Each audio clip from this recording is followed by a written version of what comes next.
sa Good Vibes.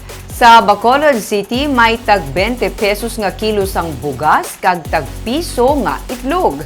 Sa diin, yaring report ni Romeo Subaldo. Sa kada adlaw, nagalabot sa 5 ka kilo nga bugas ang makonsumo sa pamilya ni Resty Helia sa ilang nga balay. 12 sila tanan sa ilang nga balay nga istar. Ganit sa nakita niya nga sa Kesha Store sa Bacolod Central Market, may bugas nga tag 20 pesos ang kilo, kag tag piso ang itlog, nagpila siya. Everyday, dako gid ang bulig.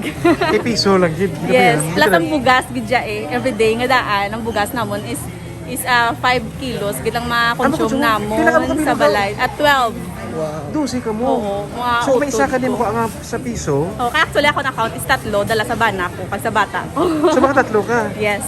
Ini pamaagi sang GCash sa pagsaulog sang iya nga birthday kag pag-upod sa selebrasyon sang Mascara Festival sa Bacolod City. Kung may GCash ka, pwede ka makabakal sang tag 20 ka kilo sang jasmine nga rice kag tag piso nga itlog, pero maximum of 1 kilo kag 6 lang ka itlog sa kada adlaw sa kada GCash account.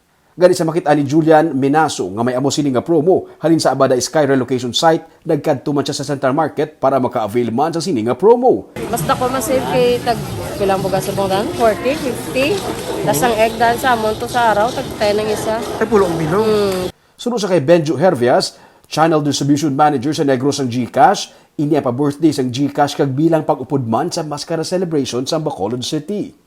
Currently, we're living at a time where technology, digitalization, and e-commerce are on its continuous progress. And GCash now is really part of our society. No, it is now considered to be the leading e-wallet here in the Philippines and serving contactless transactions or cashless transactions to 400 dealers and to our 69 million users. And si GCash, diri sa Negros, is really starting to build an ecosystem where we will be serving a lot of cashless transactions at the same time bridging the gap between the bank and the unbanked.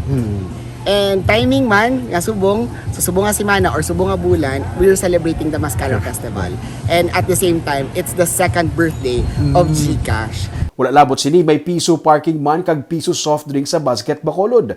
Kung nagka problema ka sa parkingan sa Lacson Street sa highlight sa Mascara, pwede ka maka-parking for 1 peso basta may GCash kag pwede ka makalabay diri sa likod sa 16th Street. Sa tanan nga mga nagabaligya sa sulod sang Basket Bacolod, pwede makabakal sa tag piso ka soft drink basta via GCash lang. May piso isaw man sa Karen sa Manukan Country, kag piso shot sa Dalan Lacson sa pagsugod sang street party. Tubtub lamang ini sa Domingo nga adlaw, Oktubre 23.